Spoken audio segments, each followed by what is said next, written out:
भला तो गुरुसार जीवकान ग्रंथराज में 14वीं मार्गणा, अंतिम मार्गणा जो है वो आहार मार्गणा, इसकी चर्चा हम लोग करने जा रहे हैं। इस प्रकार से ये 19वीं प्ररूपणा है। 20 प्ररूपणाओं में से ये 19वीं प्ररूपणा है, अंतिम मार्गणा आहार मार्गणा। इसके आगे एक ही प्ररूपणा बाकी है और वो है उपयोग प्ररूपणा। ठीक है, चलिए। गोबर जीवकान में अधिकार कितने हैं? 22 अधिकार है। उसमें से 19वां अधिकार चल रहा है। 20 प्ररूपणाओं में से 19वीं प्ररूपणा चल रही है और 14 मार्गणाओं में से अंतिम 14वीं मार्गणा चल रही है। ये क्या हो गया? संख्या की अपेक्षा से वर्णन। आहार। अब आहार के बारे में ज्यादा कुछ चर्चा करने की जरूरत है क्या? हम सभी आहार करते कि नहीं करते हैं? सामान्यता, सामान्य वर्णन है। मीनाक्षी दीदी बोल रही है आहार नहीं करते। क्यों दीदी आहार नहीं करते हैं? अच्छा, तो हम लोग क्या करते हैं? हम लोग भोजन करते हैं। और महाराज जी और माता जी क्या कहते हैं? आहार कर रहे हैं, है ना? आप जब भोजन कर रहे हो और किसी का फोन आ जाए, क्या कर रहे हैं? तो आपके घर वाले क्या उत्तर देते हैं? आहार कर रहे उत्तर देते कि भोजन कर रहे करके उत्तर देते हैं? हाँ, भोजन कर रहे हैं ना, हाँ। तो आहार में और भोजन में क्या फर्क हो गया? चिंतन कर लो थोड़ा सा। अच्छा, सुरेश जी कह रहे कि आहार साधु करते हैं और सामान्य श्रावक भोजन करते हैं। अच्छा, और क्या फर्क हो रहा है? क्या इसके बारे में क्या दिमाग में आ रहा है? जरा एक एक विचार तो देख लेंगे। क्या क्या फर्क कर सकते हैं भोजन और आहार में? अभी तक मार्गणा का आहार शब्द तो अलग है, वो तो देखेंगे। यहाँ पर आहार और भोजन की परिचय चर्चा चल रही है, उसमें क्या लगता है? हाँ, डॉक्टर शहरा दीदी बताइए जरा। आहार और भोजन में क्या है, फर्क है कि समान ही है? श्रावक भोजन करते हैं, मुनि महाराज आहार करते हैं। हाँ, ये बात तो हो गई। स्वामी की अपेक्षा वर्णन हो गया। अब सत्य की अपेक्षा से, स्वरूप की अपेक्षा से भी वर्णन करो। आहार चार प्रकार का होता है। हम्म। और भोजन? आहार, उष्मा आहार। चलो पहले संख्या की अपेक्षा से कहते हैं। आहार 4 प्रकार का होता है तो भोजन कितने प्रकार का होता है? देखो, अगर फर्क करना तो ज्ञान तुलना करनी पड़ेगी ना। भाई यहाँ पर 4 है तो यहाँ पर कितने हैं? आप ये हंस क्यों रहे? भोजन पर मुझे हंसी आ रही है, इसलिए आप भी हंस रहे हो। तो भोजन शब्द पर हंसी क्यों आ रही है? चलो कोई बात नहीं, और किसी को पूछ लेते हैं। स्नेहा केड़कर दीदी, क्या लगता है आपको? जो हम ग्रहण करते हैं उसे भोजन कहते हैं, और साधु का आहार जो है वह उनकी मर्यादाओं के बीच, उनके नियमों के बीच होता है। अच्छा, देशवृत्ति के भी तो नियम होते हैं प्रतिभाधारी के। हमारे पूछ लो इनको, मीनाक्षी दीदी को, विकी जैन साहब को, सुभद्रा दीदी को तो पूछ लो। फर्क यह है कि उनका आहार एक भुक्ति होता है, भोजन एक भुक्ति नहीं होता है। भुक्ति आहार है। को श्रावकों में भी तो 11वीं प्रतिभाधारी भी तो क्षुल्लक जी और क्षुल्लिका माता जी भी श्रावकी है, किंतु उनके आहार को भोजन तो नहीं कहा, और हम आहार ही कहते हैं। एक भुक्ति है तो उनको आहार ही कहते हैं। एक भुक्ति, मर्यादा वाला, संयमित, प्रायश्चित दोनों जगह पर है। दूसरी प्रतिमा के बाद में सारे प्रतिभाधारियों का आहार प्रायश्चित ही है, मर्यादित ही है। उनके भोजन के मर्यादा और प्रासुकता और साधु के भोजन की मर्यादा और प्रासुकता एक ही है। प्रतिभाधारी को चलता है वही साधु को, और साधु को जो चलता है वही प्रतिभाधारी लेते हैं। बात तो यही है। आया ना? किंतु उसके अलावा संयम, बाकी का तप आदि चीजें जो है, तत्व परिसंख्यान हो, ये तो सारे सभी साधु भी करते हैं, श्रावक भी करते हैं। क्योंकि जब भी हम आहार शब्द लगाते हैं, उसमें संयम और संयम के साथ में आने वाली उसके स्वामी के प्रति की पूज्यता आती कि नहीं आती है? हमने आहार और भोजन में फर्क करने का कारण पूज्यता है सबसे पहले। देख लो, आहार शब्द पूज्यता की अपेक्षा से लग रहा है कि नहीं लग रहा है? हाँ। क्यों? क्योंकि वहां पर संयम है, रत्नत्रय की वो है। खैर, अब भोजन के ऊपर आते हैं। अब भोजन किसका है? व्रती का तो भोजन है, भोजन की थाली, भोजन। फिर अव्रती का क्या कहेंगे? अव्रती क्या करते हैं? आहार भी नहीं करते हैं। अब भोजन अवृत्ति और वृत्ति को, देशवृत्ति को कहेंगे तो दोनों में फर्क तो करना पड़ेगा। क्या कहेंगे? अवृत्ति क्या करते हैं? आहार भी नहीं करते, भोजन भी नहीं करते, तो करते क्या है? ठीक है, ये आज आपके लिए चिंतन का विषय और होमवर्क लगेगा। ठीक है, अवृत्ति क्या करते हैं मुझे बताने की जरूरत नहीं है, किसी को भी बताने की जरूरत नहीं है, अपना अपना चिंतन की जरूरत है। आगे बढ़ते हैं। यहां पर आहार शब्द जो है, आचार्य भगवान कहते हैं आहार शब्द आता है आहरण। आहार शब्द आता है आहरण इस क्रिया से। तो क्या है आहरण क्रिया? आहरण का अर्थ होता है ग्रहण करना। आहरण का अर्थ होता है ग्रहण करना। तो हम क्या ग्रहण करते हैं? सामान्यता से देखेंगे तो हम तो बहुत सारी चीजें ग्रहण करते हैं, है ना? करते कि नहीं करते हैं? वस्त्र आदि भी ग्रहण करते हैं, और आभूषण आदि ग्रहण करते हैं। स्थावर जंगम प्रकार की जो मालमत्ताएं परिग्रह होते हैं उनको ग्रहण करते हैं। तो बहुत सारी चीजों को ग्रहण करते हैं, तो उसमें से यहां पर कौन से ग्रहण की चर्चा कर रहे हैं? अगर यह प्रश्न पूछा जाए तो इसका उत्तर भी इसी के साथ में आएगा। कोई यहां पर लिखता है कि नो कर्म वर्गना। भाई ये तो आपने वर्डिक्ट दे दिया, ये आपने तो निर्णय दे दिया। नो कर्म वर्गणाम को आहार कहा। पर जो गोमटसा जीवकान को आज तक नहीं पढ़े हैं, जिनको आगम का ज्ञान नहीं है, उनको कैसे आप समझाओगे कि आहरण शब्द से आहार आता है और आहरण शब्द का अर्थ ग्रहण करना है? तो ग्रहण करने में सिर्फ नौकर नाम के ग्रहण को आहार करते, इस विषय तक आप कैसे पहुंचे? प्रश्न समझ में आ रहा है सबको? हाँ, तो गोमटसा जीवकांड में चर्चा किसकी चल रही है? चर्चा किसकी चल रही है? मुख्यतः जीव की, वो भी संसारी जीव की। तो संसारी जीव जब हम चर्चा कर रहे हैं तो वहां पर संसारी जीव का अर्थ है कर्म के साथ लिपटा हुआ जीव। कर्म के साथ एक क्षेत्रावगाह संबंध को प्राप्त हुआ जीव। संसारी जीव का कहना मतलब क्या?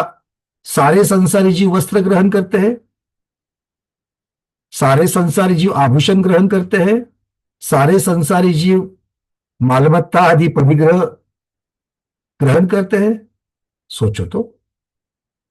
मतलब आहार शब्द से आहार, और आहार मतलब ग्रहण करना, और ग्रहण करने की वस्तुओं में भोग भोग की सामग्री, ये सिर्फ विशिष्ट गति के जीवों की अपेक्षा से वर्णन हो जाएगा।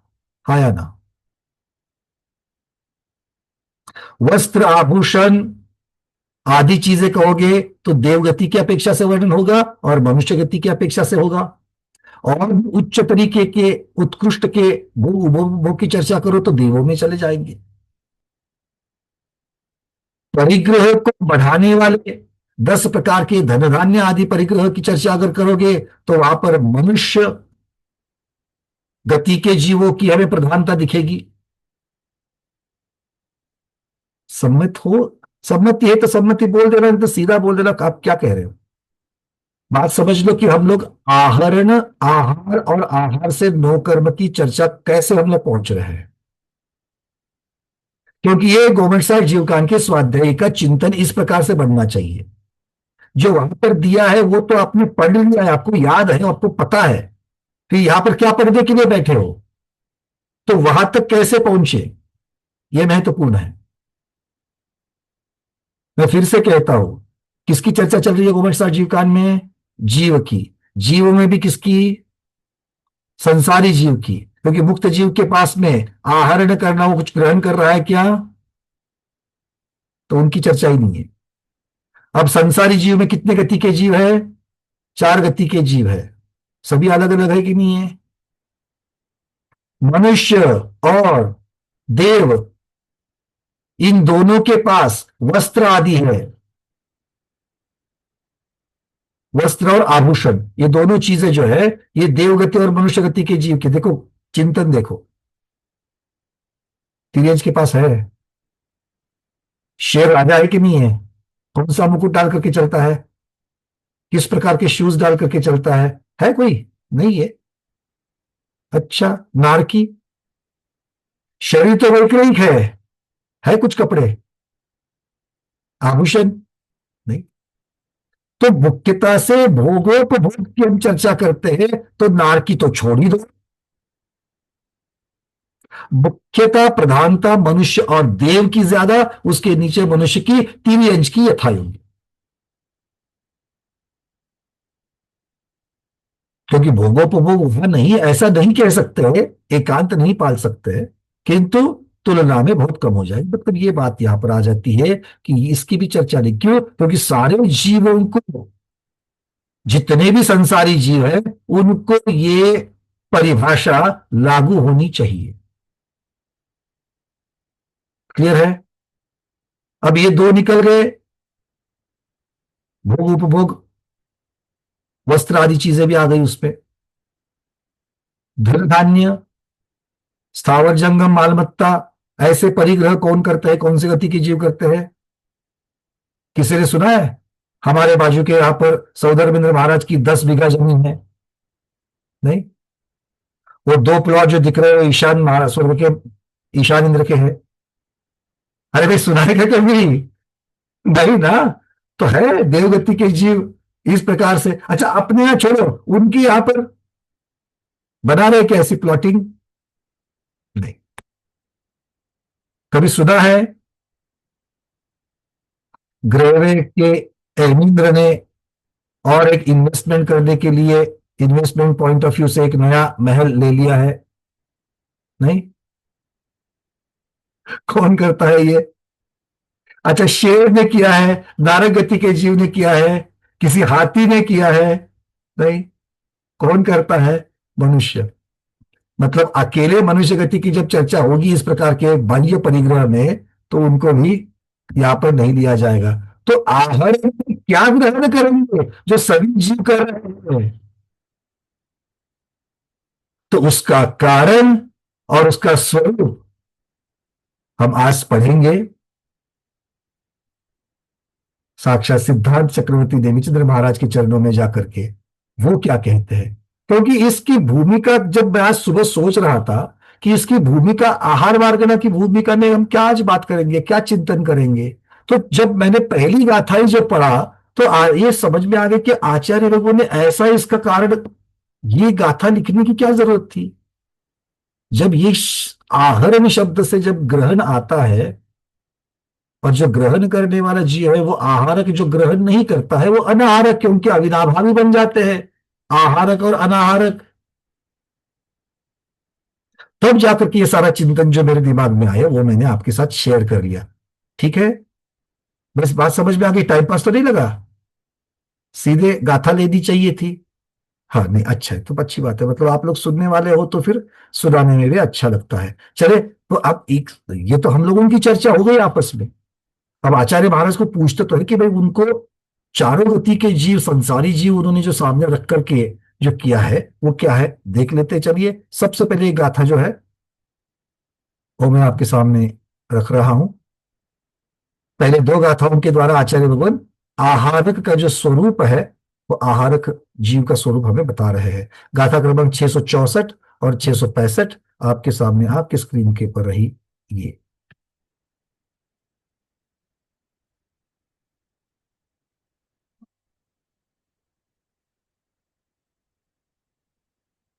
दिखाइए सबको। चलिए। उदयावन्न शरीरोदयेन तद्देह वयन चित्ताणम् नोकम वगणाणं गहणम् आहारयम् नाम आहरति शरीराणम् तिन्हम् एयदरवगणा ओय भासमणाणं यदम् तम्मा आहारयो भनियो। एक एक शब्द का अर्थ कर लेते हैं। उदयावन्न शरीरोदयेन। उदयावन्न को अलग से निकालो, शरीरोदयेन को अलग निकालो। तो शरीर के उदय से, तो शरीर का मतलब क्या है यहां पर? शरीर नाम कर्म के उदय से। क्या है? उदयावन्न, उदय को प्राप्त। कौन से? किस किस के लिए? तो तद देह वयन चित्तानम, मतलब शरीर नाम कर्मदय को प्राप्त जीव, शरीर वयन मतलब वचन, चित्त मतलब मन, इनके योग्य किनको ग्रहण करता है? नो कम्म वग्गनानम। अब ये नो कम्म वग्गनानम किसके साथ लगाना है? शरीर नाम कर्म के उदय से, इसके साथ में लगाना है। तो शरीर नाम कर्म को जो प्राप्त जीव है, जिस जीव में शरीर नाम कर्म का उदय है, और जो वो शिव शरीर वचन और मन के योग्य वर्गणाओं को ग्रहण करता है। अब आप कहोगे कि मन तो सबके पास नहीं होता, वचन सबके पास नहीं होता, तो यथा योग्य लगा देना। जो जो शरीर है, उस शरीर की अपेक्षा से उसके मन वचन का है लगा लेना। और उनको योग लगने वाली योग्य, योग्य शब्द लगाने का कारण क्या है? यथा योग्य, ये शब्द यहां पर है। यथा योग्य वर्गणाओं का जो ग्रहण करता है वो आहारयम नाम, उसे आहारक कहते हैं। तो आचार्य भगवान कहते हैं वचन काय इनके योग्य वर्गणाओं का ग्रहण करना। वर्गना, पुद्गल वर्गना की 23 वर्गना निकाल लो, उसमें आहार वर्गना, भाषा वर्गना और मन वर्गना, ये 3 वर्गनाओं को ले लेना। आहार वर्गना के अंतर्गत किस किस को लोगे? आहार वर्गना के अंतर्गत किस किस को लोगे? औदयिक, वैक्रयिक और आहार, आहारक शरीर। इन 3 शरीर को लगने वाली वर्गनाएं आहार वर्गना में आएगी। भाषा और मन को ले लिया, किंतु यहां पर शरीर के योग्य कहा था, इसलिए तेजस और कार्बन, इन 2 को भी यहां पर लेना है। उनका जो शरीर वर्गना जो है उस शरीर वर्गना के अंतर आएगा। किंतु आहार जब कहा जाएगा तो आहारक में आचार्य भगवान ने मुख्यता से शरीर वचन मन के योग्य को ही रखा है, कारमान को यहां नहीं रखा है। कारमान भी शरीर है, किंतु आहारक के साथ में कारमान का शब्द संबंध नहीं जुड़ा है। ये आगे चल करके क्लियर होगा। क्यों? क्योंकि कभी कभी कॉमन गाथा को करने के लिए, कॉमन कारणों को करने के लिए कभी कभी गाथा से भ्रांतियां निकलती है, जिनका निराकरण आगे वाली गाथाओं में हो जाता है। अब आगे क्या कह रहे हैं, उसी का ये निराकरण आचार्य महाराज कर रहे हैं। आहरदी शरीराणम तिन्हम एयदरवगना ओय। औदारिक, वैक्रिक, आहारक, इन 3 शरीर आए, शरीरारम तिन्हम, ये 3 प्रकार के जो शरीर है, इसमें से एयदरवगना हो, किसी एक शरीर के योग्य वर्गना। तीनों को एक जीव, एक भव में तीनों प्रकार की वर्गना को एक साथ नहीं दे सकता। अगर आहार रिद्धिदारी मुनिराज भी है तो या तो औदारिक लेंगे, नहीं तो आहार लेंगे, दोनों को एक साथ नहीं देंगे, ऐसे आचार्य यहां पर कह रहे हैं। तो इसीलिए यहां पर कह रहे हैं कि औदारिक, वैक्रिक, आहारक, इन 3 शरीरों में से किसी एक शरीर की योग्य वर्गना तथा भास मनाणम नियदम, भाषा और मन वर्गनाओं को जो जीव नियम से ग्रहण करता है उसे आहारक कहा गया है। 664 नंबर गाथा में अगर जो कंफ्यूजन क्रिएट होता है उसका निराकरण करने के लिए 665 नंबर की गाथा यहां पर दी गई है। बात समझ में आ रही है सबको? क्लियर हो रहा है? अरे हाँ तो कहो, ना तो कहो। हाँ, चलिए अब इसका थोड़ा सा विशेषार्थ जान लेते हैं। 3 शरीर 6 पर्याप्तों के योग्य पुद्गलों के ग्रहण करने को आहार कहते हैं। विशेषार्थ में क्या कह रहे हैं? आहार की व्याख्या। 3 शरीर कौन से? औदारिक, वैक्रिक, आहारिक, इनके लिए यथा योग्य, और 6 पर्याप्तियों के योग्य। 6 पर्याप्तियों के योग्य, 6 पर्याप्ति में क्या क्या होता है? कौन बताएगा? जल्दी जल्दी जल्दी, मैं भूल गया हूं। 6 पर्याप्ति में लाइन से बताना क्या क्या होता है। चलिए सबसे पहले सुनीता दीदी एक एक पर्याप्ति को बोलना। सबसे पहली कौन सी पर्याप्ति? आहार, आहार पर्याप्ति क्या होता है इसमें? हाँ, और नौकर्म वर्गनाएं ग्रहण करना शुरुआत होती है। चलिए, उसके साथ में और क्या होगा? आहार में और क्या होता है? आहार, शरीर, इंद्रिय, श्वासोच्छ्वास। आगे नहीं जाना, पहले आहार में ही पूर्ण कर लो। आहार में जो वर्गनाएं ली है उसको क्या करना है पूर्णिमा दीदी? और खल और हड्डी रूप रस और हड्डी रूप अवयव को वो ग्रहण करता है। या दूर है प्रमोद जी? आहार वर्गनाओं को खींच के वो जो है हड्डी हटा, वो तो हड्डियां दूर है, वही तो। शरीर मतलब कोई बात नहीं, थोड़ा जल्दी जाएंगे। वंदना भैया जी, हाँ, जो शरीर के योग्य पुद्गल वर्गना को ग्रहण करता है उसको रस रूप घल भाग को रस रूप और ठोस भाग को हड्डी रूप में परिवर्तित करता है, उससे आहार होता फल भाग और रस भाग। क्या कहा आचार्य भगवान ने यहाँ पर? खल भाग और रस भाग, इसमें परिवर्तित करना। आहार पर्याप्ति में क्या होगा? जो शरीर बनाने के योग्य जो आहार वर्गना ली है, तीन शरीरों में से एक, उससे खल भाग और रस भाग इनको अलग करना, उसमें परिणमित करने की जो शक्ति की पूर्णता है वो आहार पर्याप्ति कहलाती है। बहुत बढ़िया। चलिए, अब शरीर पर्याप्ति में क्या होगा स्मिता दीदी? शरीर पर्याप्ति में क्या होगा जल्दी से? शरीर नाम कर्म की वजह से पुद्गल वर्गना को ग्रहण करना। फिर से कहिए। शरीर नाम कर्म की वजह से पुद्गल वर्गना को ग्रहण करना। अरे वो तो आहार वर्गना में ले लिया ना, तो शरीर पर्याप्ति में क्या करेंगे? शरीर पर्याप्ति में हेमांगी दीदी क्या करेंगे? अरे पर्याप्ति प्ररूप ना पूछ रहे भाई। वंदना भैया, हाँ, जो ग्रहण किया है उसको हड्डी जैसे कठिन में और खून आदि वैसे तरल में परिवर्तित करके उसको ग्रहण करते हैं। बहुत सुंदर। जो ठोस में परिवर्तित किया गया था आहार पर्याप्ति में, उसी को हड्डी आदि कठिन अवयव रूप में परिणमित करना, और जो लिक्विड रूप में परिवर्तित किया था आहार पर्याप्ति में, उसी को शरीर पर्याप्ति में रुधिर रक्त वीर्य आदि रस रूप में परिवर्तित करने की जो शक्ति है उसको यहाँ पर पूर्णता की जा रही है।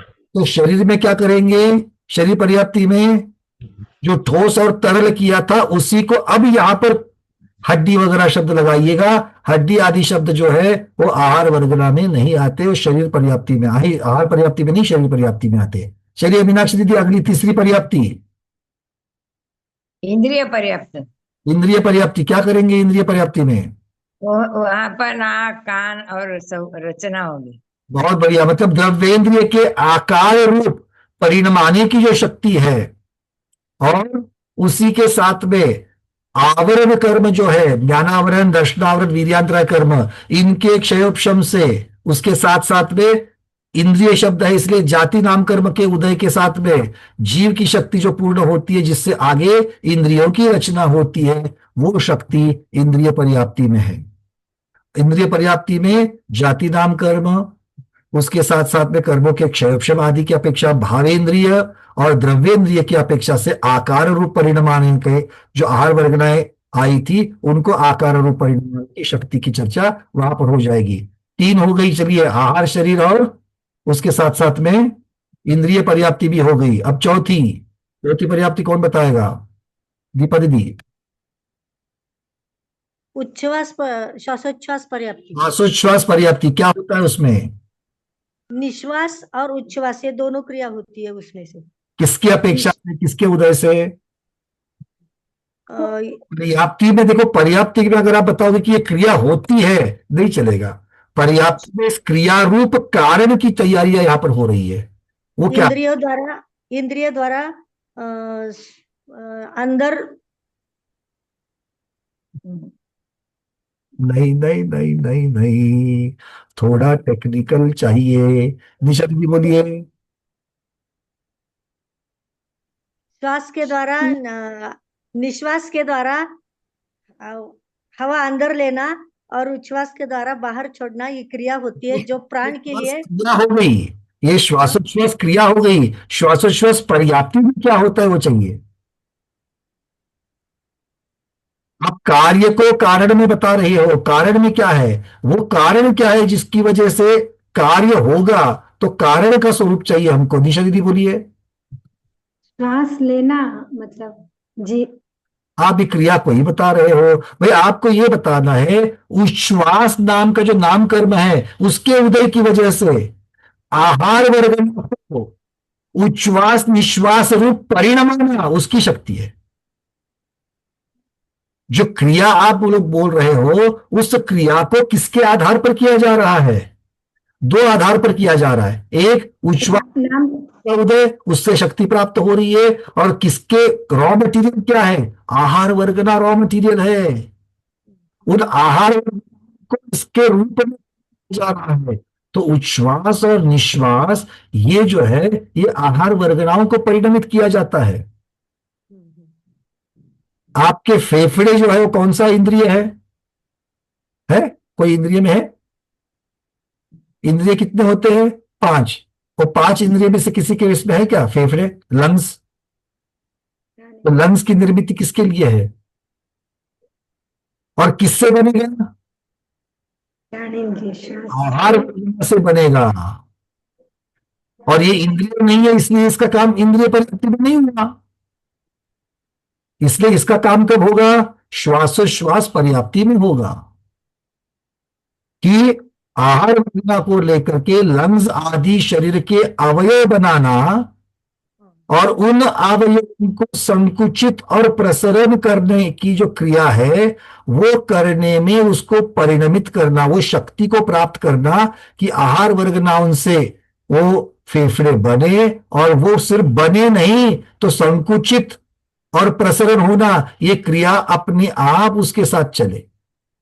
और इसको कहते हैं कि उच्छ्वास और श्वास इसमें उसको परिणमित किया। किसको किया? या तो उच्छ्वास और श्वास शब्द का अर्थ संकुचित होना और प्रसरण करना। संकुचन आकुंचन प्रसरण, आकुंचन प्रसरण, आकुंचन प्रसरण को यहां पर उच्छ्वास निश्वास कह रहे हैं। क्लियर है? और ये आहार वर्गनाओं को परिणमित कर रहे हैं। चलिए, ये हो गई श्वासोश्वास, और उसकी शक्ति मुख्यतः से श्वासोश्वास पर्याप्ति के लिए आती है, और उसमें उच्छ्वास नाम का नाम कर्म जो है वो महत्वपूर्ण है। ठीक है, चलिए अब मैंने फेफड़े जो बता दिया, आप बोलोगे भैया फेफड़े आम के शरीर, आम का पेड़ जो है उसमें तो फेफड़े नहीं होते। समझ लेना, हर एक जीव के जो योग्य जो जो वहां पर अवयव है जो श्वासोश्वास में उच्छ्वास निश्वास में कारणभूत होते हैं वो लगा देना। ठीक है, चलिए, बहुत बारी अव्यक्त भी होते हैं। फिर अगली पर्याप्ति, 5वीं पर्याप्ति कौन सी है भाई सुरेश जी? पर्याप्ति कौन सी है? वंदे भैया, भाषा पर्याप्ति। भाषा पर्याप्ति क्या होता है भाषा पर्याप्ति में? वचन वचन बोलने की ये शक्ति उसमें ये वचन बोलने की शक्ति। आप लोग मुझे ना पूरा उत्तर दे दो भैया, नहीं तो पर्याप्ति का वापस एक बार जरूर पढ़ लो। ठीक है, भाषा पर्याप्ति का स्वरूप कौन बताएगा? पूर्णिमा दीदी आप बताओ।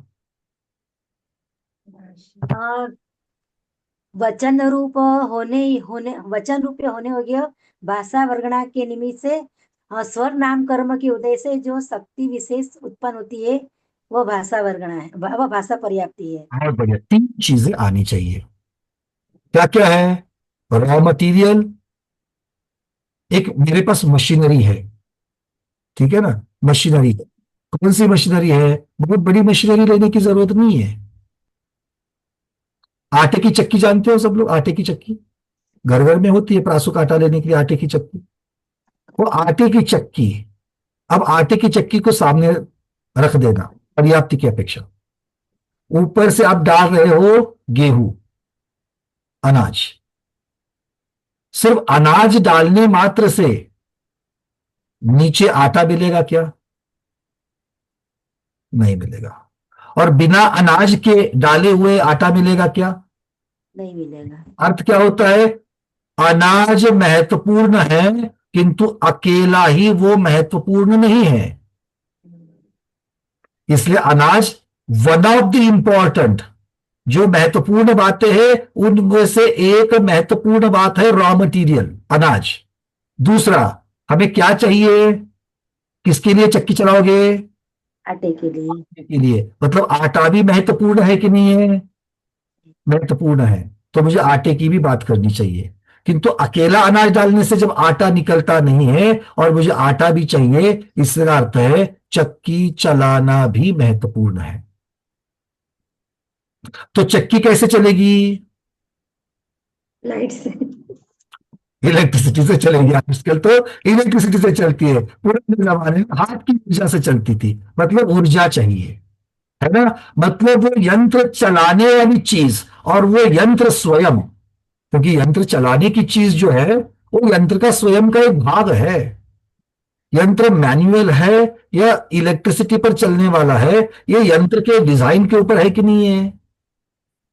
जो आप मैनुअल चक्की चलती थी, आप क्या कहते थे? चक्का ही कहते थे पुराने जमाने में। पत्थर का होती थी चक्की, है ना? उसमें एक फूटा लगा होता था, हैंडल। तो वो हैंडल क्या था? वो मैनुअल चक्की है ये बताता भी था स्वरूप, और वो चक्की का भाग भी होता था। आज इलेक्ट्रिक का जो बटन दिया गया है वो उस चक्की का भाग है कि नहीं है, और वो चक्की कैसे चलती है ये भी बताता है। मतलब चक्की और चक्की के चलने की पद्धति ये स्वयं यंत्र में ही आ गया। तो तीसरा महत्वपूर्ण विषय हो गया यंत्र। जब तक मैं तीनों चीजों का जब तक उल्लेख नहीं करूंगा तब तक सारी प्रक्रिया समझेगी क्या? रॉ मटीरियल, यंत्र और यंत्र से होने वाला कार्य, तीन चीजें जब तक नहीं बताऊंगा तब तक मैं समग्र वर्णन कर पा रहा हूं क्या? नहीं होगा। ये तो सब समझता है, किंतु उत्तर देते वक्त या तो रॉ मटेरियल की चर्चा करते हो, नहीं तो मशीन की करते हो, नहीं तो फिर कार्य की करते हो, और आप अपना समझ लो बोल देते हो। हाँ या ना? एक बार बोलो हाँ। क्योंकि अभी अभी आपने क्या कहा? भाषा वर्गना की बात करी, किसी ने अकेले वचन की बात करी, और फिर किसी ने स्वर नाम कर्म की बात। तो तीनों को एक जगह रख दो ना। वचन क्या हो गया? तैयार होने वाला वचन, आटा। यंत्र क्या है? स्वर नाम कर्म का उदय। और मटीरियल क्या है? भाषा वर्गना। तो ये तीन के बारे में तो मिनिमम आपको बताना पड़ेगा कि नहीं पड़ेगा? बताना पड़ेगा। और भी जो मेरे को और भी सहायता करना चाहता है वो और क्या बताएगा? इस चक्की में किस किस प्रकार के आटे निकलते हैं। ज्वार का भी होता है, रागी का भी होता है, बेसन का भी होता है। वैसे यहां पर क्या बताओगे? भैया जो वचन तैयार होते हैं वो सत्य वचन, असत्य वचन, उभय वचन, अन्वय वचन, चारों प्रकार के वचन। आ रही बात समझ में? उत्तर कैसे देना है? नहीं अच्छा लगा तो हाँ तो कहो। सभी पर्याप्तियों के बारे में जब जब मैंने प्रश्न किए, अब आप देख लो। आहार पर्याप्ति का उत्तर इन तीन चीजों में घटाओ। रॉ मटेरियल, यंत्रणा और कार्य, इन तीन चीजों में घटाओ। शरीर नाम कर्म क्या हो गया? शरीर नाम कर्म का उदय ये चाहिए किसके लिए? यंत्रणा के लिए। रॉ मटेरियल क्या चाहे? आहार वर्गना। और कार्य क्या है? ठोस या तरल पदार्थों में उसका विभाजन करना। किनका? आहार वर्गना का। डॉक्टर मैना दीदी क्लियर है? अब इसी में फिट कर दो शरीर पर्याप्ति को कौन करेगा। अब मुझे इन तीन के बेसिस पर शरीर पर्याप्ति का वर्णन चाहिए। अर्चना दीदी शरीर पर्याप्ति को फिट करो इसमें। वंदना भैया जी, यंत्र हो गया शरीर नाम कर्म, और उसका आहार, एक मिनट, अब कार्य मतलब हड्डी और कठिन, मतलब कठिन और रक्त और हड्डी में परिवर्तित करना उसका कार्य हो गया। एक बीच का क्या बोलते हैं? यंत्र के बाद क्या बोलते हैं? Raw material. रॉ मटेरियल आहार वर्गना हो गई। रॉ मटेरियल आहार वर्गना, किंतु ये प्रोसेस है। पहले प्रोसेस का आउटपुट, दूसरे प्रोसेस का इनपुट। हाँ, और फिर लास्ट में कार्य जो आएगा कि हड्डी और रक्त रूप सब परिवर्तित। में आहार पर्याप्ति में ठोस और तरल रूप जो आहार वर्गनाएं परिणमित हुई है उनको शरीर नाम कर्म के उदय से हड्डी शरीर वायुओं में और वीर्य आदि तरल पदार्थों में परिणत करने की शक्ति, ये शरीर पर्याप्ति हो गई। पर्याप्ति का कार्य। ठीक है। जी जी जी। हाँ, अब आहार पर्याप्ति का आउटपुट किसको देना है? इंद्रिय पर्याप्ति को। अब बताओ वनिता दीदी, इंद्रिय पर्याप्ति की परिभाषा करो। बेटा ठीक लग रहा है कि नहीं लग रहा है? क्योंकि इसमें से मुझे जो चाहिए उत्तर मिल रहा है। तरीका तो आपको 3 चीजें याद रखने का तरीका नहीं। अच्छा, इस डाउट है? इंद्रिय मार्गणा यंत्र है, मार्गणा इंद्रिय इंद्रिय पर्याप्ति, इंद्रिय पर्याप्ति यंत्र है, और उसमें जो हड्डी रूप और रस भाग जो रक्त होता है उसको इंद्रिय की बनाने की शक्ति की पूर्णता। देखो, पर आपने इंद्रिय पर्याप्ति को जो यंत्रणा बनाई वो हड़बड़ी में हो गई, क्योंकि आपका यंत्र अब विकसित होते जा रहा है। इसलिए इंद्रिय की चर्चा करते जाति नाम कर्म का उदय, भावेंद्रिय की अपेक्षा आवरण कर्म का क्षयोपशम, इनकी चर्चा भी होनी चाहिए। जाति नाम कर्म का उदय और इंद्रिय आवरण कर्म का उदय। इंद्रियावरण कर्म का क्षयोपशम, उसका उदय नहीं होगा। इंद्रिय आवरण का क्षयोपशम, और जो आहार वर्गणा ग्रहण करी थी उसको शक्ति के रूप परिवर्तन करवाना। एक बात पे सबसे तुमको पूछूं, पर्याप्ति में जो जो होता है अब फिर आंखों के सामने आ रहा कि नहीं आ रहा है? क्योंकि नहीं आ रहा है, अगर नहीं आ रहा है तो आप कथन नहीं कर सकते, क्योंकि मैंने आपको 3 चीजें तो बता दी, किंतु उसमें डालना क्या है यही अगर समझ में नहीं आ रहा या फिर याद नहीं आ रहा है तो फिर उत्तर नहीं दे पाओगे। क्योंकि इतना सरल तरीका मैं आपको जो बता रहा हूं याद करने का, आप लोग उत्तर क्यों नहीं दे पा रहे हो? तरीका सरल नहीं लगा या नहीं लगा? पहले वो तो ईमानदारी में बताना। बिल्कुल सरल है भैया। बिल्कुल सरल है। तो अगर सरल है तो फिर दिक्कत कहां हो रही है? सारी चीजें याद करने को हो रही है। एक चार्ट बना लेते भैया जी इसका हम। दीदी चार्ट बनाया था। अच्छा। पर्याप्ति प्ररूपना बताते वक्त 2-2 हफ्ता तैयारी करके हम लोगों ने चर्चा करी है इनके ऊपर। दीवार बनाने वाले, प्लास्टरिंग करने की चर्चा, इतने सारे उदाहरण लेकर के, किंतु उसको जिस तरीके से जतन करना चाहिए था स्मृति में वो नहीं हुआ है। और इसीलिए आज फिर से मैं 3 चीजें बता रहा हूं, रॉ मटीरियल, नियंत्रण और कार्य। समझ में आ रही है बातें? क्लियर हो रही है?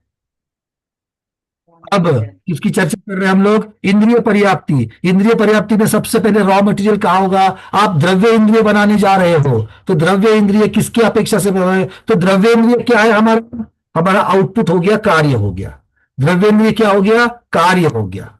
अब ये कार्य किससे बनेगा? भाई बेसन के लड्डू बनाने तो बेसन ही डालना पड़ेगा, आटा डाल करके नहीं चलेगा। गेहूं का चलता है क्या? गेहूं के आटे के लड्डू, उसको बेसन के लड्डू बोलोगे क्या? नहीं बोलो। तो बेसन डालना पड़ेगा। तो इंद्रिय किससे बनेगी? द्रव्य इंद्रिय किससे बनेगी? जो आहार वर्गना से आपको ठोस और तरल जो चीज तैयार बना करके दी थी उन आहार वर्गनाओं से बताओगे। यंत्रणा में क्या क्या होगी? जाति नाम कर्म का उदय और उसके साथ साथ में आवरण कर्म का क्षयोपशम। ठीक है। इंद्रिय वर्ण का क्षय। इंद्रियावरण का आवरण कर्म का मतलब इंद्रियावरण कर्म, उसका क्षयोपशम। ये 2 चीजें हो गई यंत्रणा, और आउटपुट में क्या निकला? द्रव्य इंद्रिय की तैयारी, रचना हुई। क्योंकि क्षयोपशम ही आपका भावेंद्रिय है। ठीक है। तो ये हो गई इंद्रिय पर्याप्ति। आज पर्याप्ति मार्गना प्ररूपना चालू हो जाएगी वापस। जल्दी जल्दी जल्दी चलो। आगे क्या है? श्वासोश्वास। श्वासोश्वास को तीरों में घटाओ। अभी भी कहा था उच्छ्वास नाम कर्म। उच्छ्वास नाम कर्म बनेगी यंत्रणा। रॉ मटेरियल में क्या डालोगे? आहार वर्गना। कौन सी वाली? जो चबा चबा करके आपको दी गई है। किसके द्वारा? आहार पर्याप्ति के द्वारा। चबा चबा कर लिखना नहीं, आहार पर्याप्ति के द्वारा आपको दी गई है ठोस और तरल के रूप में। और क्या बनेगा उसका? ये मत लिखना फेफड़े बनते हैं। क्या लिखोगे? उच्छ्वास, श्वासोच्छ्वास रूप कार्य। ये उसका कार्य हो गया। ठीक है। अब भाषा पर्याप्ति में रॉ मटेरियल क्या है? भाषा वर्गना। मशीनरी क्या है? स्वर नाम कर्म का उदय। और आउटपुट क्या निकला? 4 प्रकार की वचन। ठीक है। अब मन के बारे में बताना। मन का रॉ मटेरियल कौन बताएगा? निशा दीदी बताओ, मन का रॉ मटेरियल बताओ। सबसे सबसे 23 प्रकार की वर्गना पढ़ी कि नहीं पढ़ी है? भैया उस दिन मैं प्रेजेंट नहीं थी। डॉक्टर मधु दीदी, एक एक प्रश्न का उत्तर दे दो। मनो जी बताओ। मनो पर्याप्ति के लिए रॉ मटेरियल क्या लोगी? नो इंद्रिय वर्ण कर्म का चोपशम और वो जो आहार नहीं नहीं वो कार्य होगा, कार्य होगा, वो यंत्रणा हो गया। भैया भैया एक मिनट, आपको रॉ मटेरियल बताना मैंने, है ना? हाँ, तो वो मना पर्याप्ति के लिए जो आहार वर्गणाएं जिनको ठोस और मन बनेगा क्या? सुपर मनोवैज्ञानिक दीदी। भैया वापस क्वेश्चन पूछो, आपकी आवाज बीच में कट रही थी, सॉरी, क्या पूछा? वर्गना से मन बनता है क्या? नहीं, वो आहार वर्गना से वचन बनता है क्या? नहीं, वो हो तो आचार्य महाराज शब्दों की वेस्टेज क्यों करते? उन्होंने आहार वर्गना के भैया भैया सॉरी, मनोवर्गना सॉरी 23 वर्गना। हाँ, मनोवर्गना, नहीं वो कंफ्यूज हो गई थी, आपने एकदम पूछा है तो घबरा जाते हैं। मनोवर्गना बहुत बढ़िया, रॉ मटेरियल में आ गया मनोवर्गना। विजया लक्ष्मी दीदी, इलेक्ट्रॉनिक्स इंजीनियर, बताइए मशीनरी कौन सी होगी? ये मन पर्याप्ति को द्रव्य मन तैयार करेगा, 8 पंखुड़ी वाला चाहिए। सिर्फ मशीनरी की बात करो। मन पर्याप्ति। तो मन पर्याप्ति मतलब क्या? आपने ब्रांड बता दिया, मन पर्याप्ति का कारण ये बताओ, स्वरूप बताओ। रचना किससे हो रही है? 2 चीजों से हो रही है, का क्षेपशम, वीर्यांतराय कर्म का क्षेपशम भी जोड़ देना उसके साथ चाहिए तो। 9 इंद्रियावरण। अभी भावमन की चर्चा करोगे कि नहीं करोगे? भावमन किसकी अपेक्षा से है? लब्ध पर्याप्तक जीव को मैंने उस दिन बताया था, लब्ध पर्याप्तक मनुष्य है। लब्ध पर्याप्तक मनुष्य को भी सौदनी कहा। क्यों कहा? क्योंकि उसके पास भाव मन है। किसकी अपेक्षा से? सौदनी पने की अपेक्षा से। सौदनी नाम कर्म, उसके साथ साथ में 9 इंद्रियावरण कर्म का क्षयपशम, वीर्यांतराय कर्म का क्षयपशम, इसलिए भाव मन है, द्रव्य मन नहीं बना। मनोपर्याप्ति पूरी नहीं हुई इसलिए, पर भाव मन की अपेक्षा से वहां पर यंत्रणा है कि नहीं है? अंगोपांग नाम कर्म का उदय और 9 इंद्रियावरण तथा वीर्यांतराय कर्म का क्षयोपशम, ये बन गई मशीनरी। और आउटपुट क्या निकला? द्रव्य मन की निर्मित 8 पंखुड़ी वाले। अब सब कुछ बताओगे, व्यक्त है, हाँ, सब कुछ बताओगे अभी। चलो बहुत बढ़िया, क्लियर है भाई, कोई बात नहीं। रिवीजन ही तो कर रहे थे आपके निमित्त से, मेरी भी तो रिवीजन हो जाती है। पक्का होता है कि नहीं होता है? तो याद आ रही है पर्याप्ति। अब इस सबसे विषयांतर ना करते हुए मूल पर जाते हैं। अब ये सारी पर्याप्तियां, इसमें भाषा वर्गना, मनोवर्गना और उसके पहले की 4 पर्याप्ति में आहार वर्गना की मुख्यता है कि नहीं है? तो सभी संसारी जीवों का जो विकास और ये सब की चर्चा है, निर्वृत्त पर्याप्तक अवस्था की चर्चा है। पर्याप्तक बनने के पहले की अवस्था है, मतलब जीव ने जन्म लेते ही, संसारी जीव जैसे ही जन्म लेता है वैसे ये सब चीजें शुरू होती है। तो जीव जो पहले ग्रहण करता है, अपने उपपाद स्थान पर, जन्म स्थान पर पहुंचते ही जीव जिन जिन चीजों को ग्रहण करता है, कौन कौन सी चीजों को ग्रहण करेगा? पहले 4 पर्याप्ति के लिए आहार वर्गना को, और आगे की 2 पर्याप्तियों के लिए भाषा वर्गना और मनोवर्गना। अब समझ में आ गया इन 2 कथाओं में आचार्य भगवान ने क्या लिखा है? अब आपके चेहरे समझ रहे हैं कि हां अब समझ में आ रहा है। सिर्फ गाथा को नहीं पढ़ना है, आचार्य महाराज ने ऐसा क्यों लिखा है ये भी तो पढ़ना होगा। क्लियर है? तो इसको तो हाँ बोलो, 20 मिनट से बोल रहा हूं। हाँ, कोई बात नहीं। प्रमोद जी क्लियर है? तीनों को क्यों लिया? क्योंकि जो यंत्रणा शुरुआत में काम करेगी उसी के तो रॉ मटेरियल के बारे में बात करोगे। यंत्रणा जीव साथ में लेकर जन्म ले रहा है, उसके कर्म का उदय, कर्म का क्षयोपशम, जो 6 पर्याप्ति के लिए लगता है, और पर्याप्त नाम कर्म का उदय, ये सारी चीजें लेकर के जीव वहां पहुंच रहा है कि नहीं पहुंच रहा है? जब हम माता के गर्भ में पहुंचे तो हम अपने अपने कर्मों को साथ लेकर के जन्मे कि नहीं जन्मे? जन्मे। तो सारी यंत्रणा साथ लेकर के आए कि नहीं आए? पर्याप्त नाम कर्म का उदय, शरीर नाम कर्म का उदय, अंगोपांग नाम कर्म का उदय, जाति नाम कर्म का उदय, स्वर नाम कर्म का उदय, संज्ञा नाम कर्म का उदय।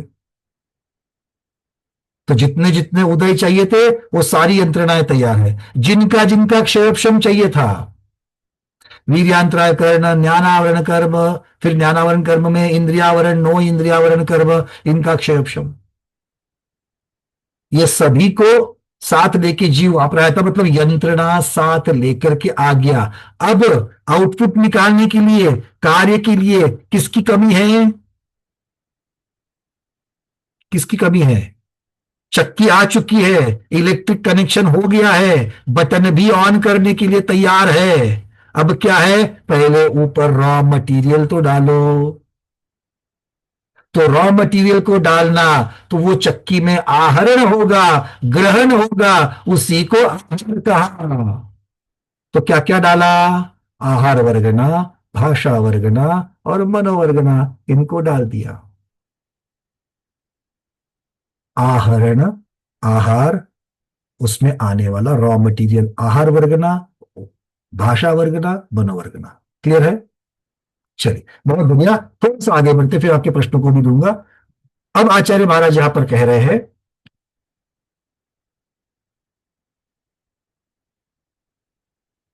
एक शब्द आचार्य ने लगाया था, शरीर उदयीन। मतलब ये जो आहरण होने की वजह से जो जीव आहारक संज्ञा को प्राप्त हुआ, ये ग्रहण करने की जो क्षमता है वो मुख्यतः किसके लिए है? वो रॉ मटेरियल जो ग्रहण करेगा वो किसकी वजह से है? तो शरीर नाम कर्म के उदय से प्रमुखता दी जा रही है। क्योंकि शरीर की अपेक्षा से ही आपको क्या मिलेगी?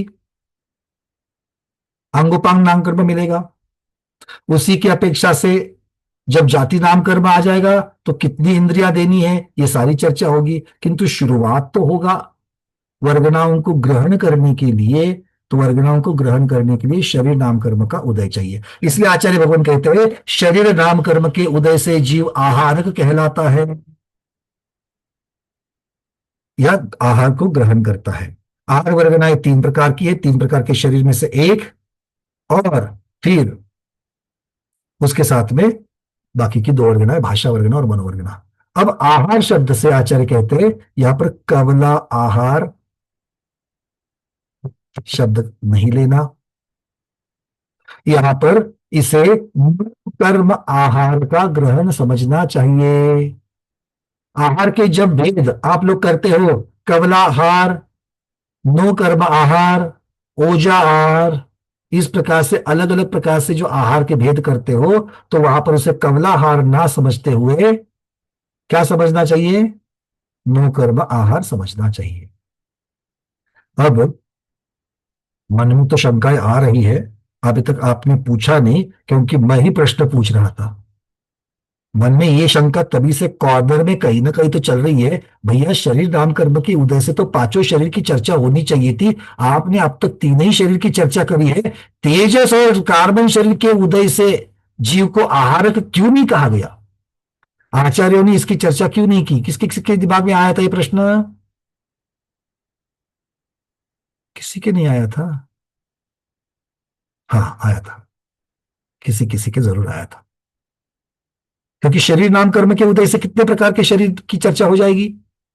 5 प्रकार के शरीर की चर्चा होगी ना।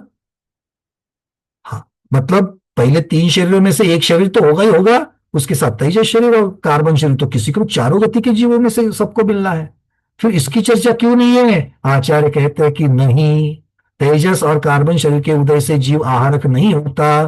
क्यों? क्योंकि ऐसा मानने पर विग्रह भी जीव के आहारक बने रहने का प्रसंग आ जाएगा, और अगर जीव आहारक है तो नो कर्म वर्गणाओं को ग्रहण करेगा, किंतु ऐसा पाया नहीं जाता। विग्रह गति में जीव नो कर्म वर्गणाओं का ग्रहण नहीं करता। इसीलिए यह सिद्ध होता है कि तेजस शरीर और कार्बन शरीर के उदय से जीव आहारक नहीं होता। क्लियर है? और जो जीव आहारक नहीं, वो क्या कहलाएगा? अनाहारक कहलाएगा। जो आहारक नहीं वो अनाहारक कहलाएगा। ठीक है ना? चलिए, यहां तक की बातें क्लियर है? चलो, अब थोड़ा सा, चूंकि मैंने यहां पर चर्चा कौला आहार की थी, कुछ कुछ नाम बताए थे, तो ऐसे भी सज्जन और देवियां मेरे सामने बैठी है कि वो कहते कि भैया जरा उसको भी तो क्लियर कर लो, क्योंकि हमने ये शब्द कभी कभी सुने हैं किंतु आज तक कंसेप्ट क्लियर नहीं है कि क्या है ओजाहार, क्या होता है। हाँ? तो आचार्य भगवान कहते हैं आहार अनेक प्रकार का होता है, उसमें से कवला आहार, कर्म आहार, नो कर्म आहार, ओज आहार, ऐसे अलग अलग प्रकार के आहार भी माने जाते हैं। क्या है उसका स्वरूप? एक एक लाइन में कहते हैं। सर्व जगत में प्रसिद्ध कवलाहार है, क्योंकि मुख के द्वारा किया जाने वाला खाने पीने की वस्तु या चाट आदि चीजें की वस्तु, चाट कर जो खाई जाती है, ऐसे वस्तुओं का आहरण करना, ग्रहण करना, मुख के द्वारा ग्रहण आदि करना, ये कवला आहार कहा जाता है। मुख के द्वारा तीन गतियों की प्रधानता की अपेक्षा से है। नहीं तो आप सबसे पहले पेड़ों को लगाओगे, है ना, क्योंकि त्रसजीव तो मुख से कर लेते हैं, स्थावर के लिए मुख ही नहीं है, तो वहां पर उसको गौणता की अपेक्षा से उसके डिटेल्स में वर्णन करना, किंतु ये प्रधान वर्णन चल रहा है।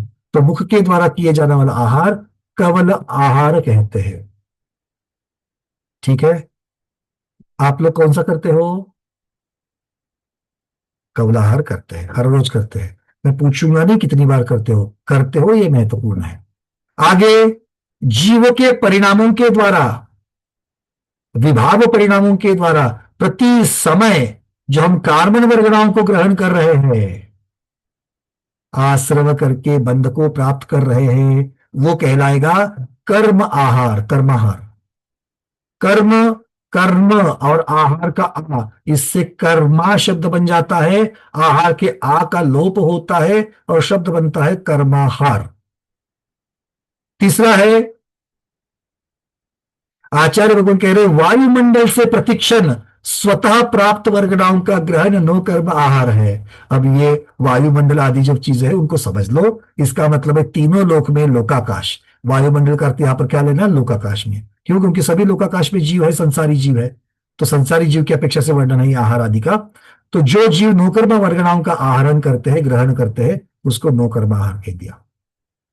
अब गर्भस्थ बालक, तिर्यंश और मनुष्य की चर्चा। गर्भस्थ बालक तिर्यंश का भी होता है और मनुष्य का भी होता है। अब ये माता के गर्भ में जो आया हुआ जीव है, वो माता के रज के अंश का भी आहार करता है, माता के रज के अंश का आहार करता है, तो वो रजांश उसे कहा जाता है। जैसे पक्षी वगैरह जो है वो अपने अंडे को सेते हैं, गर्माहट देते हैं, उसी को ओज आहार या उष्म आहार कहते हैं। ओजाहार या उष्माहार, उष्माहार उसका पर्यायवाची शब्द है। तो इस प्रकार से आचार्य भगवान अलग अलग प्रकार के आहारों की चर्चा करते हैं, ताकि आपको क्लियर हो जाए नो कर्म आहार का अर्थ क्या है। अब शंकाकार प्रश्न पूछ रहा है, क्योंकि जैसे जैसे नई नई चीजें प्राप्त होती तो नई नई जिज्ञासा उठती है। तो शंकाकार पूछ रहा है, भगवान कवल आहार आदि जो आहार बताए हैं, तो उसमें से कवला आहार आदि में किस आहार के ग्रहण से जीव आहारक होता है? कौन सा आहार कौन कौन सा जीव को आहार कर रहा है? तो आचार्य कहते हैं आहार शब्द से कौलाहार, लेपाहार, उष्माहार, मानसिक आहार, कर्माहार, दो कर्माहार, ऊर्जाहार, इसका ग्रहण नहीं करना चाहिए, सिर्फ दो कर्म का ही ग्रहण करना चाहिए। क्या कह रहे हैं? क्योंकि अभी शब्दों में एक दो नए शब्द भी आ गए यहां पर, मानसिक आहार और लेप आहार। लेपाहार क्या कहलाता है? वनस्पति आदियों में कवलाहार, जो कवलाहार शब्द जो है, उस कवलाहार को तिर्यंच और मनुष्यों की अपेक्षा कहा गया, त्रस। किंतु तिर्यंच इस कवलाहार के और भी और भेद हो जाते हैं। लेपाहार, अब लेपाहार किसका होगा? या ओजाहार जो बताया, तो लेपाहार, ओजाहार और मानसिक आहार, ये तीन आहार कवला आहार के ही भेद कहे जाएंगे। कवला आहार के तीन भेद माने जाएंगे। जो पंछी आदि है, जो अंडे आदि देते हैं, वो ओजाहार की अपेक्षा से उसको गर्भाहार दे करके वो आहार कहलाएगा। मानसिक आहार किसका कहलाएगा? देवों का आहार मानसिक आहार कहलाएगा।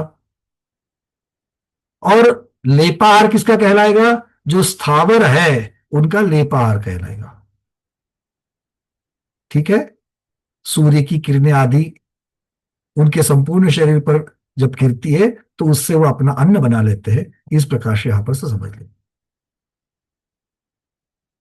चलिए अब आगे प्रश्न पूछते हैं कि नो कर्म आहार वर्गना का क्यों ग्रहण करना चाहिए? बाकी प्रकार के आहार को छोड़ करके आहार मार्गना में कवला आहार आदि को ना ग्रहण करते हुए सिर्फ नो कर्म आहार, ऐसा क्यों अर्थ ग्रहण करना चाहिए? तो आचार्य कहते हैं, अगर कवला आहार आदि इस व्याख्या उनको यहां पर आहार मार्गना में आहार शब्द के अंतर्गत, उस क्रिया के अंतर्गत अगर स्वीकार करोगे तो आहारक का काल, जीव आहारक कब होता है? तो उसका अर्थ क्या होगा? जब भोजन करता है दो हाथों से, जब गाय चर रही है, तब जीव आहारक होगा, ऐसा अर्थ निकलेगा। क्योंकि हम कवलाहार 24 घंटे करते हैं क्या? नहीं करते। मतलब इसीलिए यहां पर कवलाहार आदि ऐसी इस स्वरूप का ग्रहण नहीं करना चाहिए। जीव हर अवस्था में निरंतर नो कर्म आहार ग्रहण करता है, इसलिए भले ही कवलाहार करे अथवा ना करे, जागृत अवस्था हो या निद्रिस्त अवस्था हो, जीव आहार कहलाता है। जीव जन्म के धारण करने के प्रथम क्षण से ही आहारक कहलाता है। क्यों? क्योंकि वहां पर नो कर्म आहार का ही प्रमुखता है, या उसी का यहां पर अर्थ लेना क्लियर हो जाता है, या वही उसका औचित्य है।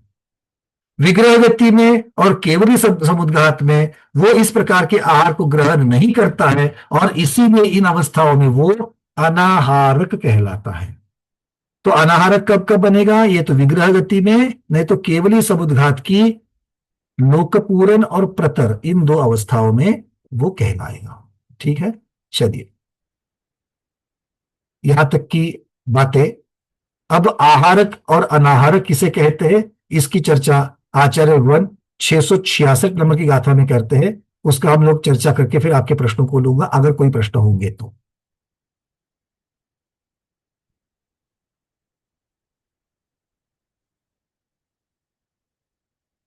गाथा क्रमांक 666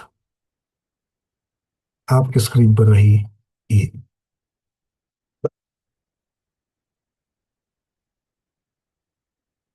विग्रह गदिमावन्ना केवलिना समुखदो अजोगीय सिद्धाय अनाहारा शेषा आहारया जीवा। स्वामी की अपेक्षा बता रहे हैं कि आहारक अवस्था का जीव का स्वामी और अनाहारक अवस्था का जीव का स्वामी, या यूं कहिए आहारक जीव कौन से है, अनाहारक जीव कौन से है। आगे आचार्य भगवान कहते हैं विग्रह गतिमावन्ना। आवन्न मतलब प्राप्त होता है, विग्रह गति को जो प्राप्त है। फिर आवन्न शब्द आगे के 2-3 को भी लगाना। केवलीना समुद्घातो, अर्थात केवली समुद्घात को प्राप्त। उसके बाद अयोगीय, अयोग केवली भगवान, इस अवस्थाओं को प्राप्त। या फिर सिद्ध, सिद्ध अवस्था को जो प्राप्त जीव है वो, ये सब क्या है? ये अनाहारा, ये अनाहारक जीव है। किंतु शेष सर्व जीव आहारक कहलाते हैं। शेषा आहार या जीवा। अब आचार्य भगवान विग्रह गति को प्राप्त जीवों की चर्चा, प्रतरलोक पूरन समुद्घातगत सयोग केवली की चर्चा, आयोग केवली गुणस्थान वाले आयोग केवली भगवंतों की चर्चा, और समस्त सिद्ध भगवंतों को आचार्य भगवान अनाहारक कहते हैं, क्योंकि ये जीव नो कर्म वर्गणाओं का या भाषा और मन वर्गणा का ग्रहण नहीं करते हैं। शेष सभी जीव जो है वो आहारक कहलाते हैं। क्लियर है?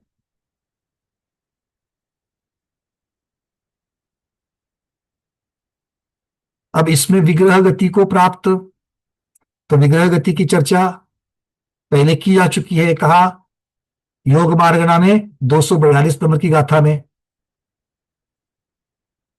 फिर लोकपूरन आदि प्रतर आदि समुद्घात की चर्चा, वो भी हमने पहले की है। उसके साथ साथ में आयोग केवली और सयोग केवली की चर्चा की है कि नहीं की है? गुणस्थान प्ररूपना में की है। केवली भगवान के समुद्घात की चर्चा ज्ञान मार्गणा में थोड़ी बहुत की है, योग मार्गणा में की है। इसीलिए इन अनाहृत जीवों के बारे में हम लोग पहले से जानते हैं। एक बार बोलो हाँ। और शेष जीवों को हमने कहा देखा है? गति मार्गणा, इंद्रिय मार्गणा, संज्ञा प्ररूपणा, पर्याप्ति प्ररूपणा, इन सब जगहों पर और अलग अलग मार्गणाओं में देखा है। इसीलिए यहां पर आहारक और अनाहारक जीव, इनके बारे में कोई चर्चा करने की जरूरत है क्या? आप हाँ कहो तो करेंगे, ना कहो तो नहीं करेंगे। सबसे इजी तो हाँ है ना? क्योंकि हाँ कहने से होता क्या है ना कि फिर से भूल के लिए तैयारी हो जाती है ना? रिवीजन रिवीजन रिवीजन की परंपरा आप तब तक रहो, जब तक रिवीजन होती रहेगी तब तक हम लोग भूलते रहेंगे। तो भूलने की तैयारी होती कि नहीं होती है? अच्छा, विग्रह गति की चर्चा। विग्रह गति के कितने भेद है? हेमांगी दीदी, विग्रह गति के भेद कितने हैं? जो आप, हाँ जो बताओ, कौन कौन से बताओ? एक रुजु गति, एक लांगलिका गति और एक पाणी मुक्ता गति। रुजु गति एक हो गई, और लांगलिका गति, लांगलिका गति कही दी। चलो, और पाणी मुक्ता गति, पाणी मुक्ता गति हो गई। कुछ रह गया क्या?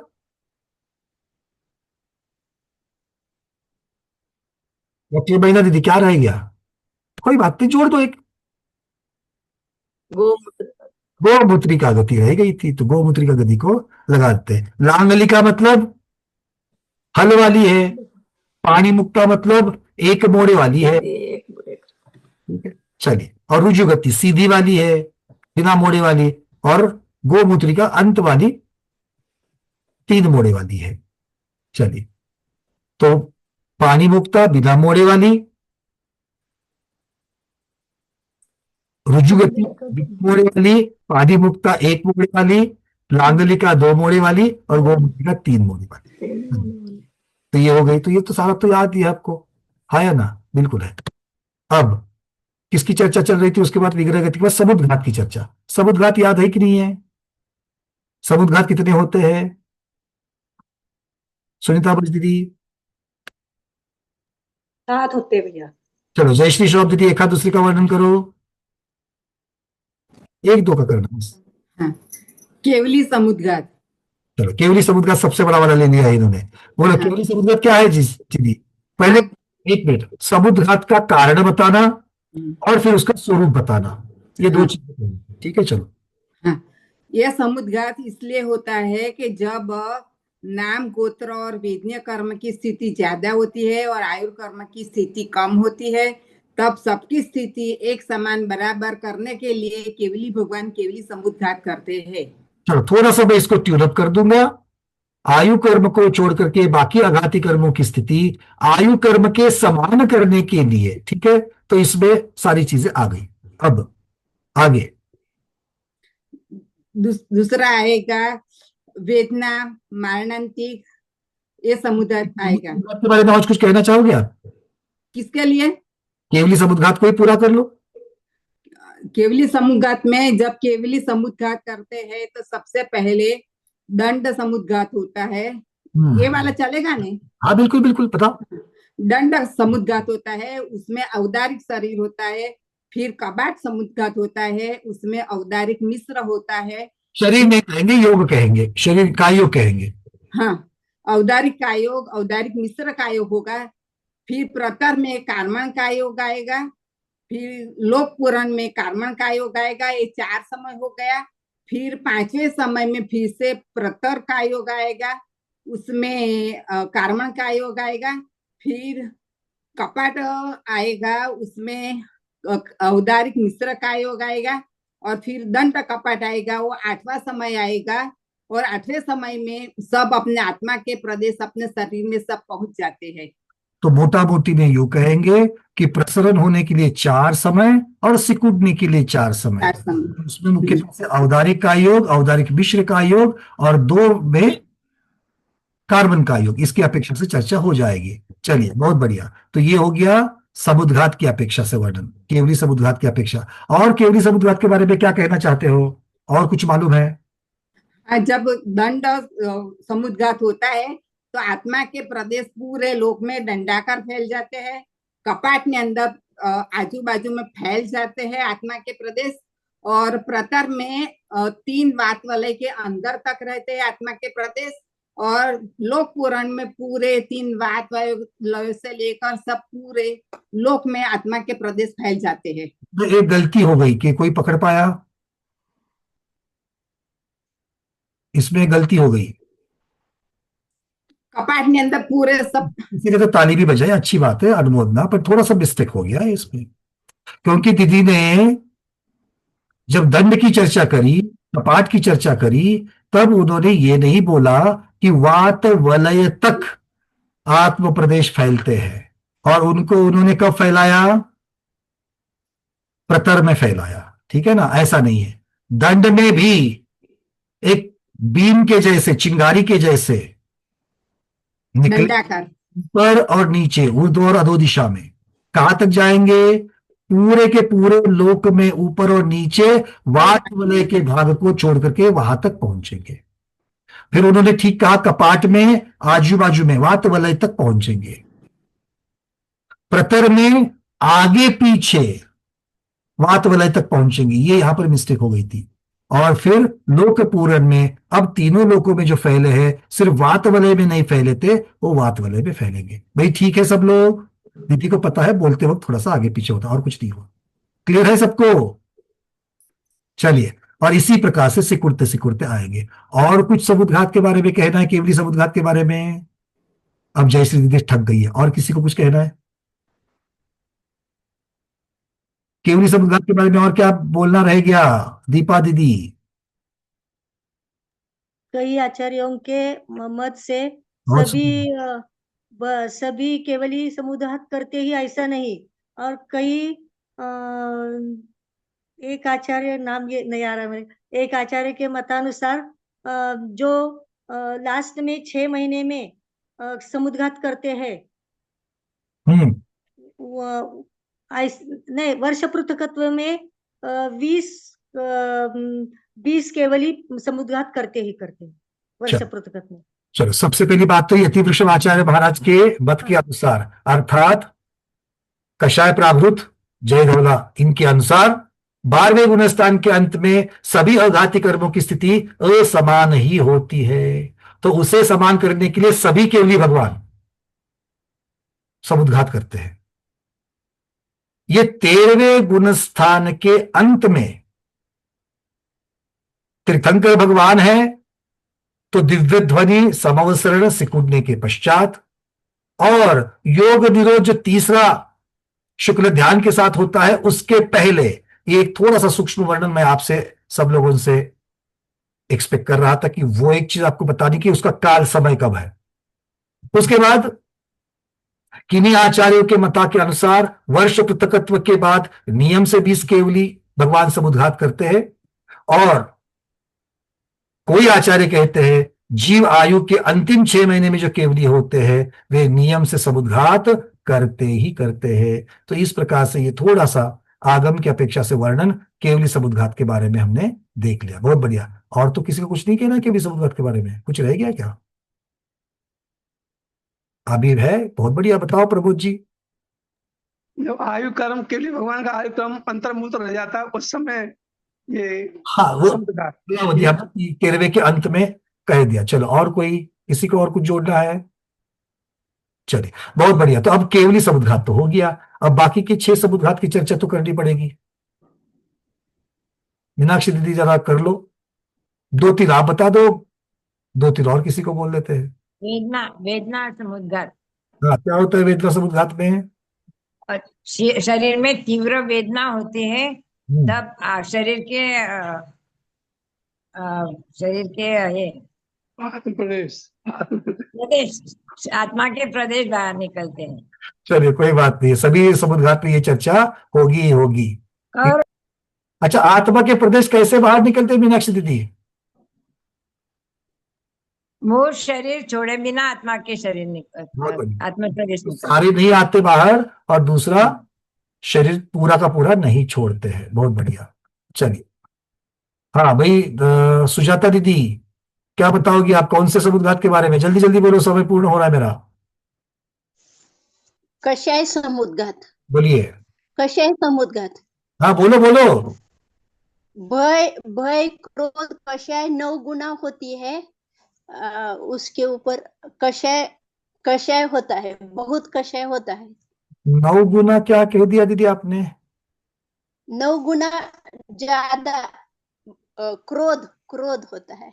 अच्छा, 9 गुना शब्द तो नहीं, क्रोध भय ज्यादा होता है इतना।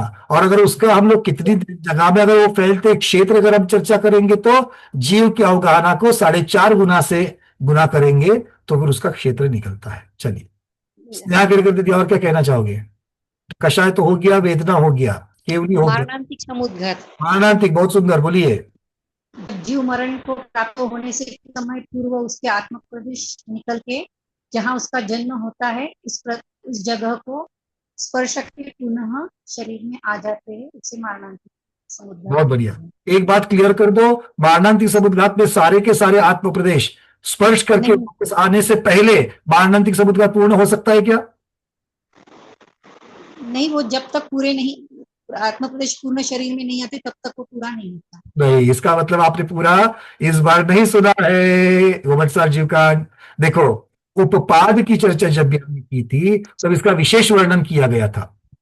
प्रधान वर्णन नहीं है ये, पर ये बहुत महत्वपूर्ण वर्णन है कि मारणांतिक समुद्घात पूर्ण होने से पहले अगर जीव की आयु पूर्ण हो जाए, ऐसा हो सकता है, तब वो प्रदेश जो अभी तक शरीर में नहीं लौटे हैं वो नहीं लौटते हैं, तो सीधे वहां से जहां तक है वहां से ही नए अपनी जो उपपाद जगह पर जाना है, क्योंकि अब तो जीव को तो वहीं पर जाना है, तो नई जगह पर पहुंच जाते हैं, लौटते नहीं है। ठीक है, चलिए, इस चीज को एक बार थोड़ा सा आप अगर उस क्लास में नहीं थे तो जरूर पढ़ना, क्योंकि आपके लिए बहुत महत्वपूर्ण जानकारी है ये। ठीक है, उपपाद की स्पर्शन आदियोग द्वार जो लेशा मार्गणा का प्रकरण हुआ था, इसमें बहुत अच्छी चर्चा हुई है।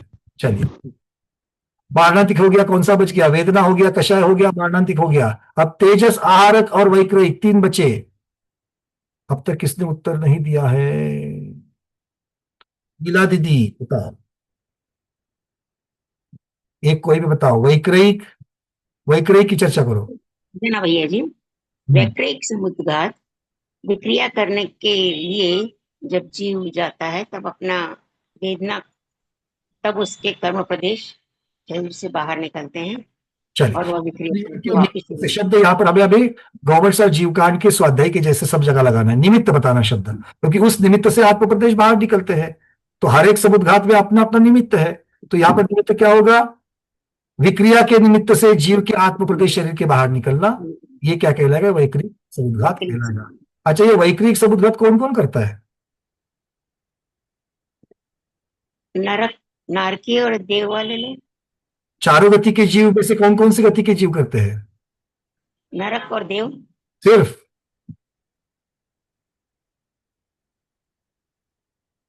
अच्छा, चक्रवर्ती करते हैं चक्रवर्ती भी करते हैं तो फिर मनुष्य गति भी आएगी। तो फिर मनुष्य अग्नि का एक जीव करते हैं, वायु का एक जीव करते हैं, इसका मतलब है तिर्यंज गति भी आएगी। तो चारों गति में हमें वैक्रयिक समुद्घात होता है। चलिए, बहुत बढ़िया। अब इसके पृथक और अपृथक इसकी अपेक्षा से भी वर्णन है, तो चार्ट देख लेना कौन पृथक करता है कौन अपृथक करता है। अपृथक का अर्थ क्या है? जो अपना मूल शरीर है, मूल शरीर से ही विक्रिया करना। और पृथक का अर्थ है मूल शरीर तो अपने हाय जैसा ही रहेगा, एक एडिशनल शरीर तैयार होकर के उससे विक्रिया की जाएगी। चलिए, तेजस और आहारक दो बताइए। अब वनिता दीदी, तेजस के बारे में बताइए। जब तेजस शरीर पुतला निकले उस समय जो आत्मा के प्रदेश, मूल शरीर को छोड़ के आत्मा के प्रदेश बाहर निकलते हैं, तेजस समुद्घात कहलाता है। बहुत बढ़िया। उसके और क्या कुछ भेद? उसके दो भेद हैं, एक निसरणात्मक और अनिसरणात्मक। वो तो शरीर के भेद हो गए दीदी, तेजस समुद्घात के नहीं। शुभ तेजस और अशुभ तेजस। नहीं, सबसे पहले तो निस्सरणात्मक और अनिस्सरणात्मक, ये दो तेजस शरीर के भेद है। एक बाहर निकल सकता है, एक बाहर निकल नहीं सकता है। तो जो बाहर निकल सकता है उसके दो भेद समुद्घात की अपेक्षा शुभ तेजस समुद्घात और अशुभ तेजस समुद्घात। ठीक है, तो शरीर अलग है, समुद्घात अलग है, इसको समझ लेना। तो शुभ और अशुभ इसकी अपेक्षा से वर्णन कर लीजिए आप। उत्पन्न करने वाला कोई कारण दिख गया तो क्रोधित, कौन? संयम के निधान, ऐसे महामुनि। अशुभ तेजस निकलेगा तो बाह्य कंधे से निकलेगा और मतलब 12 योजन तक जाकर समस्त नगरी को भस्म करके स्वयं शरीर में प्रवेश करते हुए कैसे मार डालेगा। कांति कैसे होगी? आग, मतलब उसके शरीर आग जैसा आग निकलेगी और आग से पूरा शरीर, मतलब आचार्य सिंदूर जैसा कहते हैं, तो सिंदूर जैसा कहते हैं। हाँ, सिंदूर के ढेर कांति वाला। और उसका आकार कैसे होगा? बिलाव के आकार का। बिलाव के आकार का, बहुत सुंदर। ठीक है के, और ये बाई प्रदक्षिणा दे करके जो जला करके आएगा, तो बाई प्रदक्षिणा दे करके उस मुनि के शरीर में निकलेगा और स्वयं भी भस्म करेगा। बहुत बढ़िया। और शुभ तेजस में क्या होगा?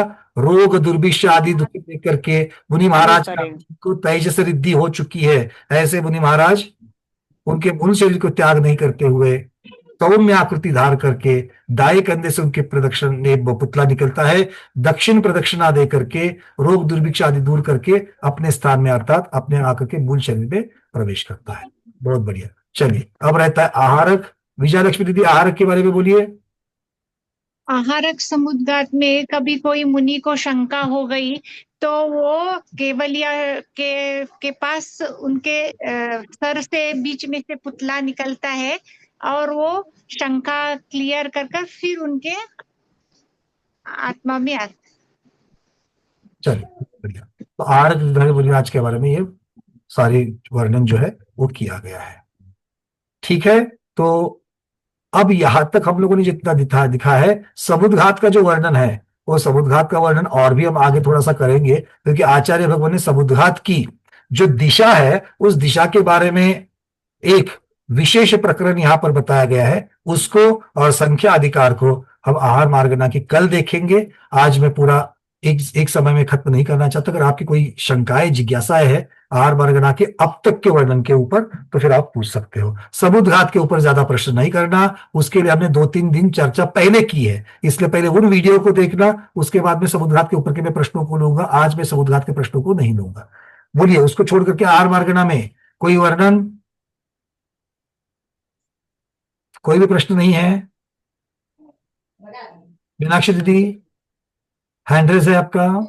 तो वेदना कषय होती है तब जब उसकी दवाइयां सामने होती है। आपने प्रश्न पूछा था। हाँ, आपने ये प्रश्न पूछा था लास्ट टाइम। हाँ, तो वो समझ में नहीं आया मुझे, इसलिए पूछे। पूछो वापस। हाँ, उसने सुना है ऐसा कि वो वेदना समुद्घात होते हैं तब उसकी दवाइयां जहाँ पर होती है वहां टच करके आता है समुद्घात। वहां है कि नहीं ढूंढता है, अगर है तो फिर उसको वो स्पर्श जरूर करने का प्रयास करता है, स्पर्श करता भी है। ये बात आगम में लिखी है। ठीक है।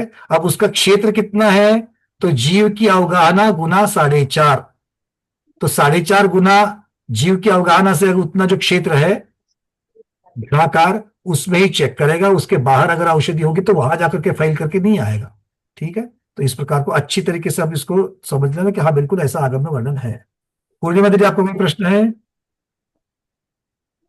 नहीं है, एड्रेस निकाल दो। चलिए, तो अर्चना दीदी, हाँ बोलिए। भैया भैया अभी जो बताया ना वेदना समुद्घात में जो 4 शरीर की, उससे तो उससे फर्क क्या पड़ेगा? तो ये प्रयास है जीव का। एक कारण होता है कि इतनी तीव्र वेदना होती है कि उस तीव्र वेदना की वजह से जीव के आत्म प्रदेश शरीर के बाहर आते हैं, शरीर को ना छोड़ते हुए, मूल शरीर को ना छोड़ते हुए बाहर आते हैं।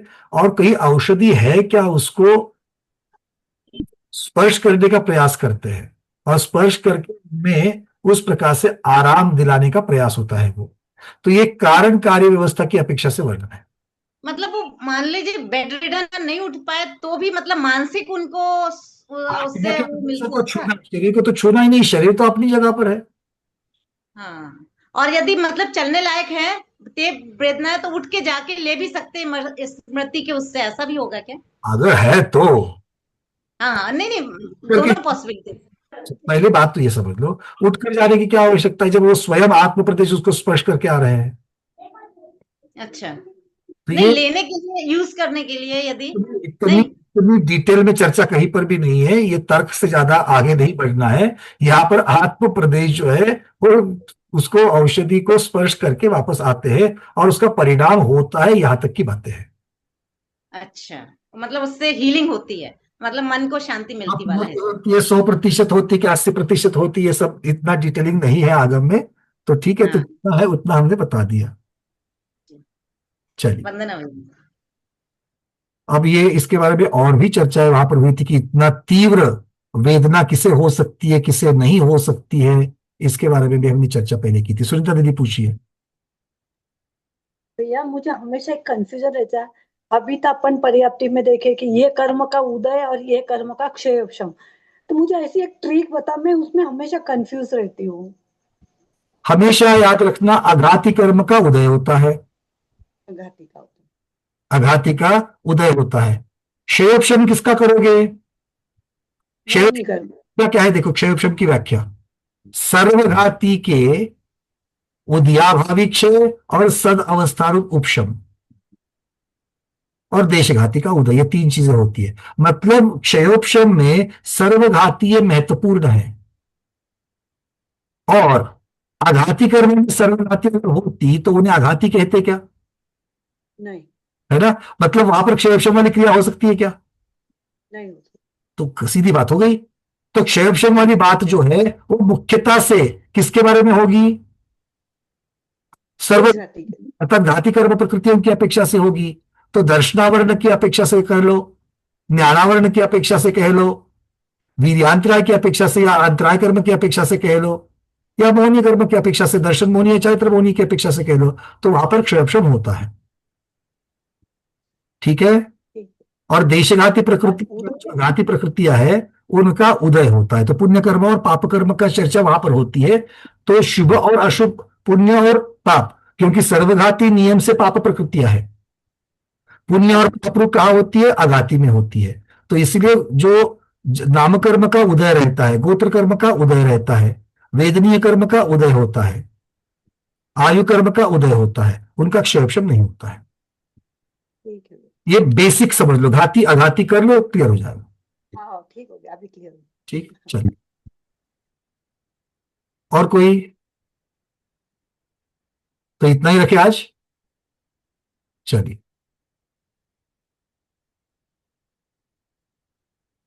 तो आज के स्वाध्याय में इतना ही। आज के स्वाध्याय को गुरुओं के श्री चरणों में बारंबार नमोस्तु वंदा में इच्छाकार करते हुए यहीं पर समापन करते हैं। जैनम जयतु शासनम, जैनम जयतु शासनम, जैनम जयतु शासनम।